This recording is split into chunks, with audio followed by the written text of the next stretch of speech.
નેપાળમાં અશાંતિના પગલે ભારત નેપાળ સરહદે રસકોલમાં સુરક્ષા વ્યવસ્થા સઘન બનાવાઈ. નેપાળમાં ચાલી રહેલી રાજકીય શાંતિ અને હિંસક પ્રદર્શનોને પગલે બિહારના રક્સોલ ખાતે આવેલી ભારત નેપાળ આંતરરાષ્ટ્રીય સરહદ પર સુરક્ષા વ્યવસ્થા અત્યંત કડક કરી દેવામાં આવી છે. સશસ્ત્ર સીમા દળ દ્વારા સરહદી વિસ્તારોમાં વધારાના જવાનો તૈનાત કરીને સતત તકેદારી રાખવામાં આવી રહી છે, જેથી નેપાળની અસ્થિરતાની કોઈ પણ પ્રકારની અસર ભારતીય ક્ષેત્રમાં ન પ્રસરે.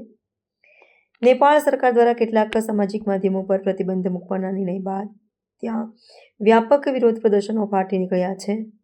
ખાસ કરીને રક્સોલને અડીને આવેલા નેપાળના બીરગંજ જેવા શહેરોમાં પરિસ્થિતિ તણાવપૂર્ણ બની છે. આ કારણે સશસ્ત્ર સીમા દળે સરહદ પર અવરજવર કરનારા લોકોની સઘન ચકાસણી શરૂ કરી છે અને પેટ્રોલિંગ વધારી દીધું છે, જેથી કોઈ અસામાજિક તત્વો પરિસ્થિતિનો લાભ ઉઠાવીને ભારતમાં પ્રવેશ ન કરી શકે.